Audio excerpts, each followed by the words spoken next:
नमस्कार, आप देख रहे हैं वीके न्यूज और मैं हूं आपके साथ शिल्पा गुप्ता। प्रधानमंत्री नरेंद्र मोदी ने आपातकाल के दौरान लोकतंत्र और अभिव्यक्ति की स्वतंत्रता के लिए संघर्ष करने वालों को याद करते हुए ट्वीट किया। बता दें, 25 जून 1975 को देश में तत्कालीन प्रधानमंत्री इंदिरा गांधी ने आपातकाल लगाया था।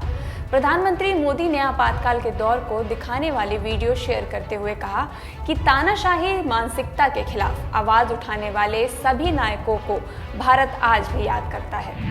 आपने आज आपातकाल को लेकर प्रधानमंत्री मोदी का ट्वीट तो जरूर पढ़ा होगा, लेकिन क्या आप जानते हैं कि मोदी खुद इमरजेंसी यानी आपातकाल से लड़े थे? जी हाँ, 44 साल पहले जब देश पर इमरजेंसी यानी आपातकाल थोपा गया, उस वक्त मौजूदा प्रधानमंत्री नरेंद्र मोदी 25 वर्ष से भी कम उम्र के थे।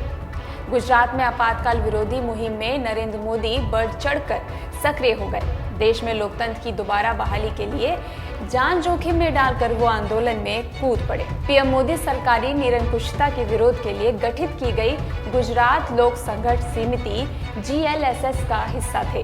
संगठन संभालने के उनके कौशल को देखते हुए उन्हें इस समिति का महासचिव बनाया गया, जहां उनकी मुख्य भूमिका थी राज्य भर के आंदोलनकारियों को एकजुट करना।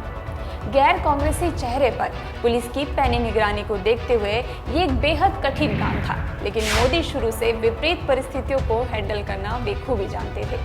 आज जिस शख्सियत के नेतृत्व में विश्व में भारत का डंका बज रहा है, ऐसे में दिलचस्प होगा ये जानना कि पीएम मोदी ने आखिर आपातकालीन में क्या भूमिका निभाई थी। दरअसल जब आपातकाल लागू किया गया था, तब केवल राष्ट्रीय स्वयंसेवक संघ ही था जिसके पास सत्ता की भूखी कांग्रेस की जातियों को विफल करने के लिए संगठनात्मक तंत्र था, और आरएसएस के सभी प्रचारक इस मकसद में सक्रिय हो चुके थे।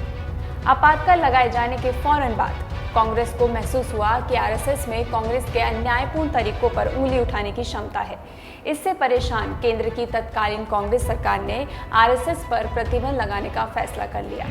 प्रतिबंध के तुरंत बाद वरिष्ठ आरएसएस नेता केशव राव देशमुख को गुजरात में गिरफ्तार कर लिया गया। यही वो पॉइंट था जहां से नरेंद्र मोदी ने आपातकाल के खिलाफ जोर शोर से मोर्चा थामा। सरकारी दमन के खिलाफ नरेंद्र मोदी ने कई तरह की भूमिकाओं को अंजाम दिया।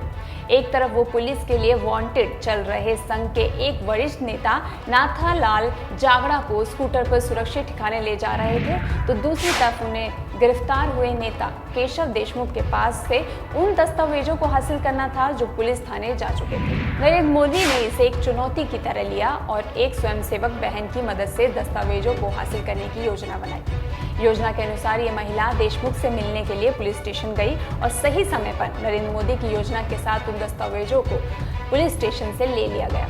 नरेंद्र मोदी के पास जिम्मेदारी थी कि कैसे एंटी इमरजेंसी आंदोलनकारियों के गुजरात आने और वहां से बाहर जाने के लिए यात्रा प्रबंध की जाए। मोदी इस स्तर पर सक्रिय हो चुके थे कि उनके पकड़े जाने का खतरा भी हो सकता था।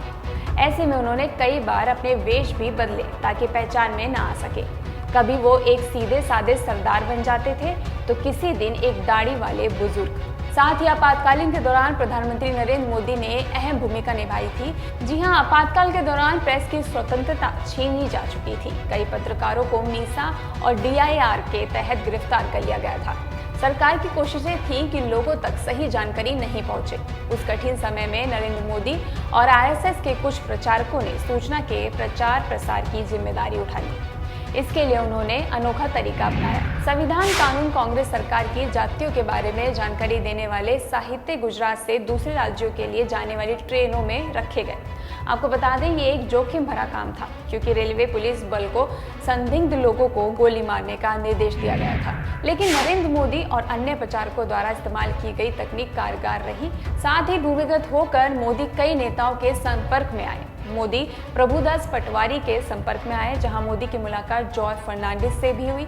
इसके बाद मोदी ने जॉर्ज फर्नांडिस की मुलाकात नानाजी देशमुख से कराई। हालांकि इंदिरा गांधी की जातियां बढ़ रही थी, फिर भी नानाजी और मोदी चाहते थे कि ये आंदोलन अहिंसक हो। बता दें, इंदिरा गांधी की सरकार के बाद केंद्र में जनता पार्टी की सरकार बनी, जिसमें अटल बिहारी वाजपेयी और लाल कृष्ण आडवाणी सरीखे तत्कालीन जनसंघ के नेता महत्वपूर्ण मंत्री बनाए गए। बता दें, आपातकाल के दौरान अपनी जबरदस्त संगठनात्मक क्षमता का परिचय कराने वाले नरेंद्र मोदी को दक्षिण और मध्य गुजरात का प्रभार सौंपते हुए संभाग प्रचारक बनाया गया।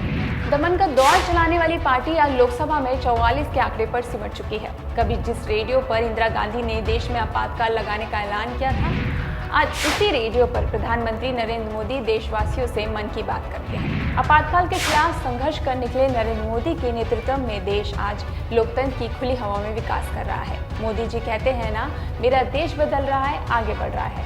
आपकी इस बारे में क्या राय है, हमें कमेंट बॉक्स में जरूर बताएं। देखते रहिए वीके न्यूज़। शुक्रिया।